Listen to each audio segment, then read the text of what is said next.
नमस्कार। हिंदी कौशल चैनल में आप सभी का स्वागत है। मैं एक बार पुनः प्रस्तुत हूँ आप सभी के समक्ष अपनी नई कक्षा में एक नए शीर्षक के साथ। आज की कक्षा में हम शब्द संपदा के ही क्रम को आगे बढ़ाएंगे। इससे पूर्व की कक्षा में हमने पढ़ा कि शब्द किसे कहते हैं, शब्द के मुख्य प्रकार कौन से हैं और शब्द का वर्गीकरण किन आधार पर किया गया है या शब्द के वर्गीकरण के मुख्य आधार कौन से हैं। तो आज हम शब्द के वर्गीकरण के उन्हीं मुख्य आधारों का विस्तृत अध्ययन करेंगे। तो और अधिक देर ना करते हुए शुरू करते हैं आज की कक्षा, जिसका शीर्षक होगा शब्द का वर्गीकरण। तो आज हम शब्दों के वर्गीकरण की इस कक्षा में सबसे पहले जानेंगे कि शब्दों का वर्गीकरण किन मुख्य आधारों पर किया गया है। तो आइए जानते हैं। शब्दों का वर्गीकरण मुख्य रूप से 4 आधारों पर किया जाता है, जिसमें पहला है बनावट के आधार पर। बनावट के आधार पर शब्दों का वर्गीकरण। बनावट के आधार पर शब्दों के वर्गीकरण को हम व्युत्पत्ति के आधार पर शब्दों का वर्गीकरण भी कहते हैं तथा रचना के आधार पर शब्दों का वर्गीकरण भी कहते हैं। इसमें देखा जाता है कि शब्द का निर्माण किस प्रकार से हुआ है। दूसरा है उत्पत्ति के आधार पर शब्द का वर्गीकरण।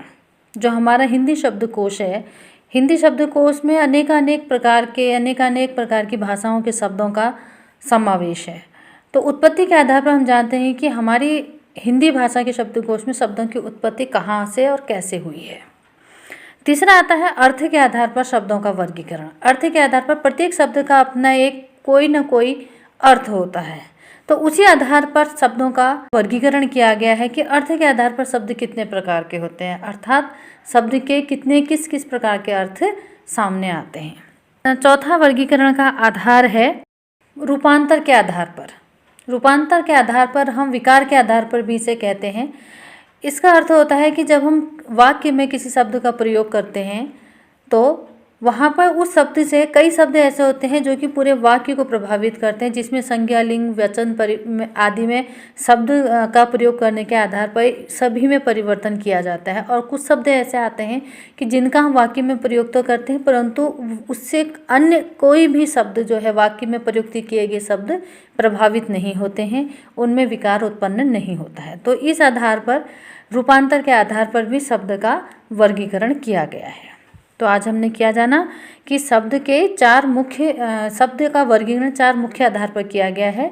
बनावट के आधार पर, उत्पत्ति के आधार पर, अर्थ के आधार पर और रूपांतर के आधार पर।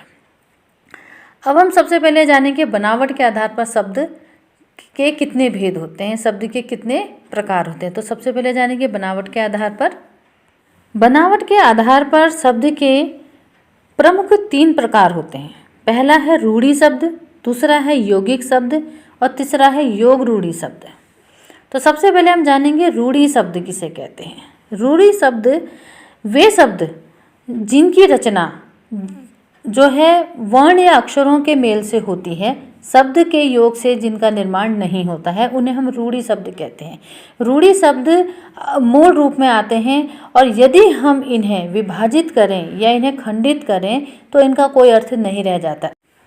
जैसे मैं यहाँ पर आपको रूढ़ि शब्द के कुछ उदाहरण प्रस्तुत करती हूँ आपके समक्ष, जिसमें हमारा पहला उदाहरण है अमर। जैसे हमने एक शब्द लिया अमर।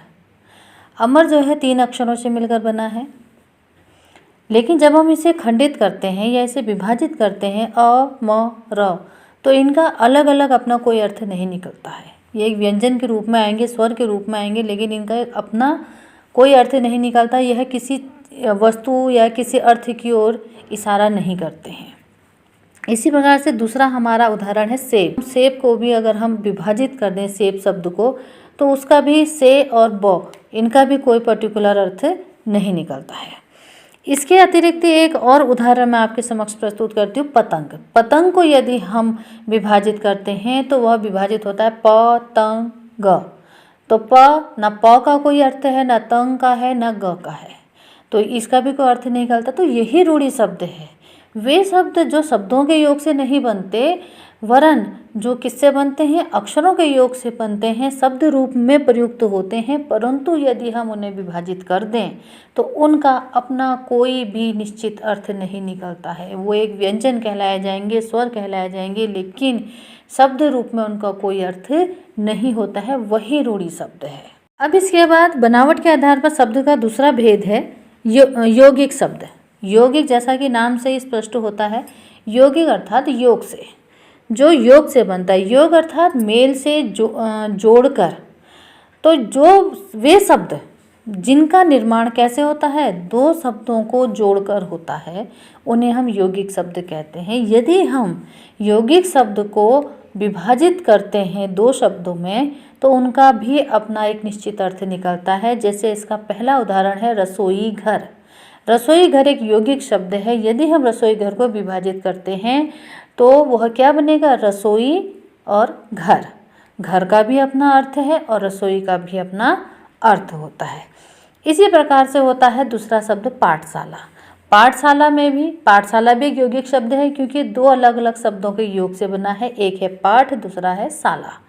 और जब हम पाठशाला को विभाजित करेंगे तो उसको दो शब्दों में विभाजित होगा। एक होगा पाठ और दूसरा होगा शाला। तो यहाँ पर पाठ और शाला दोनों का अपना अपना एक निश्चित अर्थ है। इसी प्रकार से तीसरा शब्द यहाँ पर आता है विश्वविद्यालय।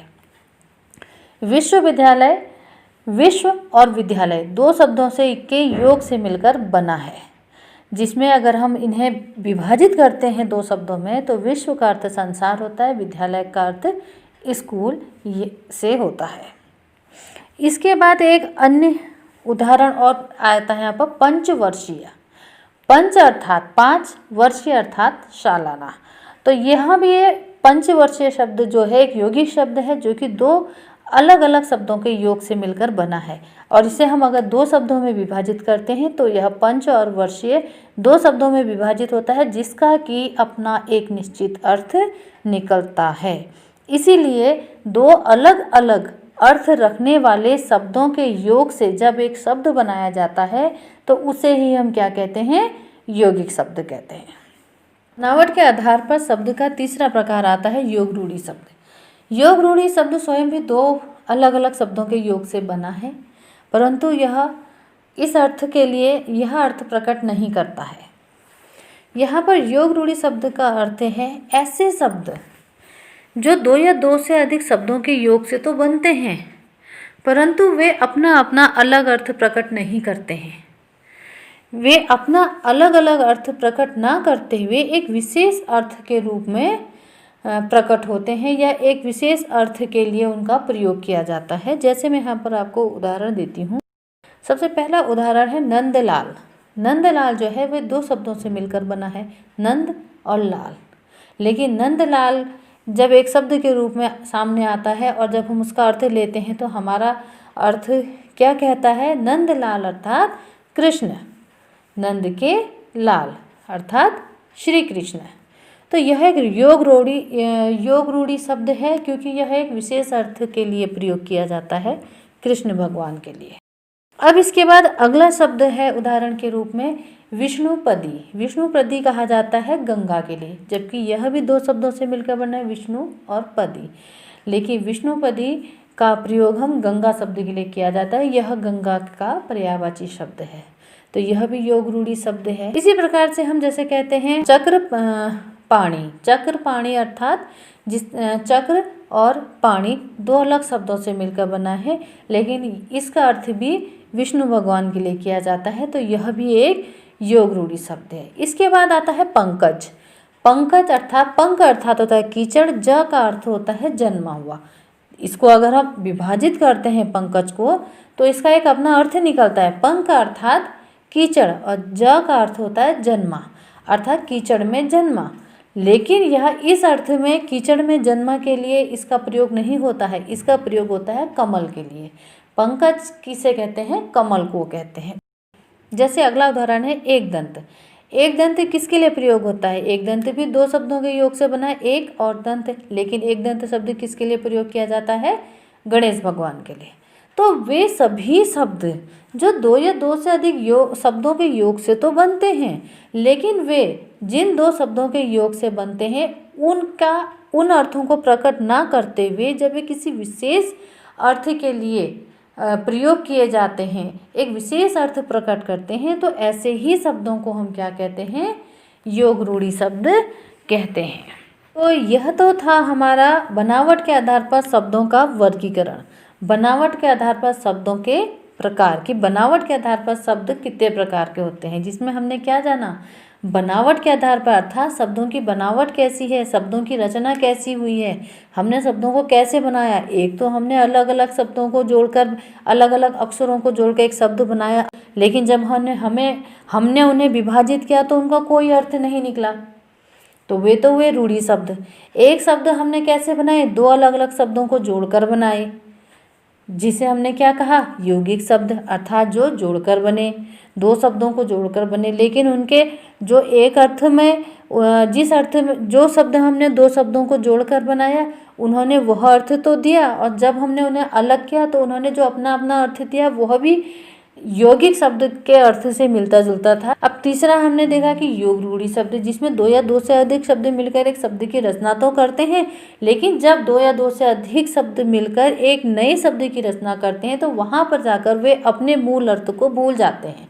हम उनके मूल अर्थों को वहाँ पर नहीं लेते हैं, बाकायदा उससे निकलने वाले एक विशेष अर्थ के लिए हम उन्हें प्रयोग करते हैं। और जहाँ पर दो या दो से अधिक शब्द मिलकर एक शब्द बनाते हैं और एक नए शब्द का निर्माण करने के बाद अपने मूल अर्थ को पीछे रखकर एक विशेष अर्थ के रूप में आगे आते हैं, वे ही शब्द क्या कहलाते हैं, योग रूढ़ि शब्द कहलाते हैं।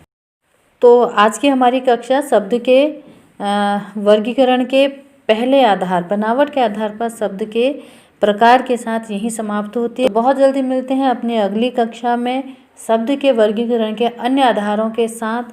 तब तक के लिए यदि आपको हमारी कक्षा पसंद आई हो तो प्लीज़ इसे लाइक करें, ज़्यादा से ज़्यादा शेयर करें और सब्सक्राइब करना ना भूलें। और एक बात मैं हमेशा कहती हूँ, हिंदी हमारी राष्ट्रभाषा है, हिंदी भाषा पर गर्व करें। धन्यवाद।